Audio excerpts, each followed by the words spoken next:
Hi, this is Nicole Donnelly with Founders Live, and my company name is Salty Waffle. You can go to saltywaffle.com, and I'm going to show you a process we use with our customers to get them to identify who their customers are and how to make them love them. So that's what we do all day long. We make your customers love you and implement systems and process to make sure that you are maintaining good relationships and giving them what they need and also what they want. So I'm going to do a little share screen here and go to the avatars. The first thing we need to know is who exactly is your customer. And in this case, we have Rosie Regulatory. And if you hear some noises in the background, my dog is dreaming right now. It's kind of funny. So Rosie, 51 years old, it's got her demographic information and then also psychographic information. So we want to know her interests. We want to know who she is.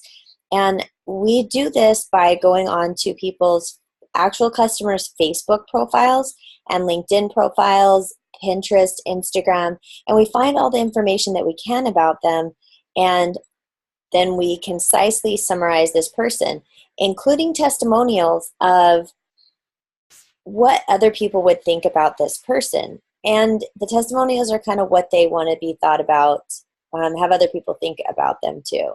And so it's important that we have this psychographic information here too, because we want to be able to emotionally connect with our customers. And we've got her likes and dislikes here. We have Ernie Entrepreneur. He's another avatar. These are real avatars that we created for our customers. And this is a bit about Ernie. His is still in progress. We've got some, needing more information there. This one is a work in progress right now for a client. And then every piece of content that goes out has a purpose of reaching this person and being something that they're interested in. And now for this particular one, every email we write, every landing page, it's all built for Rosie. And with this process, then we started with a client back in June.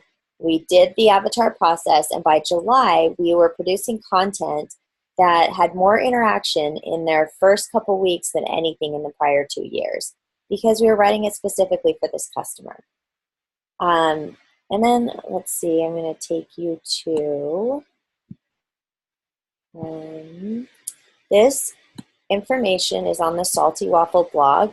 It was a post we did last week, and it's about customer journey mapping.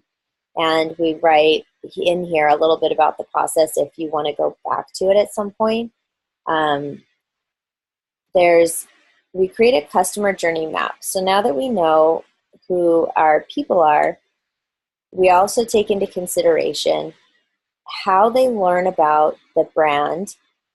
We take into consideration if there's an event, and sometimes this is an interaction with a landing page if you're just solely online.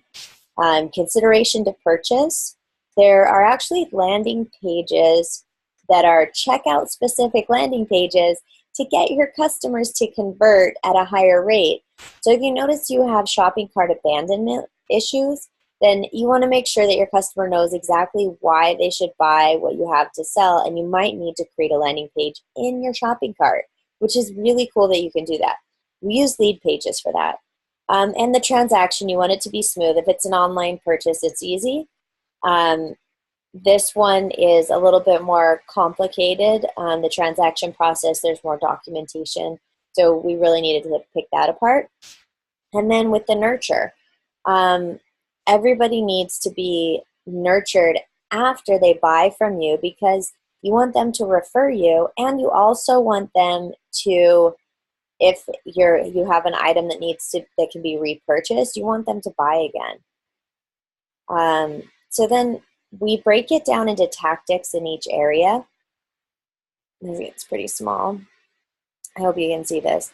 We include everything from physical mail email marketing, phone calls, landing pages, everything that we do to create awareness and, in this case, confirm people are attending an event, then we want to document that. And we document which of these things happens for which type of customer. You may just have one customer, and then that'll simplify this mapping process for you. And then depending on how big your team is, who's involved? Who's involved from a decision-making standpoint or a creation standpoint? And we work with ads partners all the time. And so there's the ads people that we need to talk to, there's our team, and there's the company's internal team. So we need to take all those people into consideration, and then we create this whole process and map so that our customers don't get dropped anywhere in the process. And we keep track of it all in Trello. So we have a tasks columns, we keep it really, really simple, and we have a to-do, doing, done, and resources. And keep track of everything this way for every client that we work with. And then they can be in it, we can be in it, and any partners we have working on projects can be in it. One more thing I'm going to show you. We want to make sure that the communication is always emotionally compelling and educational. When people are emotionally hooked in the first little bit, like first couple words, then they're going to be more likely to continue on. If it's educational, then you'll be able to have something that makes them feel smarter, and they'll pass it on to other people. All right, so happycamper.world there's a poster there that you can download, and there's 6 basic emotional needs. And when you're creating any sort of website or copy, you can take the avatar and what their emotional needs are, and when you know the psychographics, you can know that, well, this type of avatar really needs to connect and create, or this one really needs to build and achieve and lead. And you can write content that supports their emotional needs, and you can do landing page copy that supports their emotional needs. And you can do things like send birthday cards. Not many people do that, and that's kind of an old school one. To make your customers feel loved. And, the newer way to do it would be an email offer on their birthday. I still get a couple of cards every year from former vendors of mine that do handwrite birthday cards. It's pretty remarkable. They stand out. I will remember them, and if I ever need their services again, 100% I'll go to them because they send me a birthday card, and they have for 10 years. And I don't even think my parents don't send me birthday cards anymore. So these are some of the ways you can make your customers feel loved. There's systems and process for all of it. I call it systems of care, because we want to make sure your people are cared for all the time. Even if they don't end up buying your product, if they feel cared for in the process, it's really likely that they're going to recommend you to somebody else.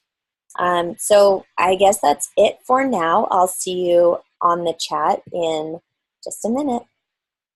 Bye.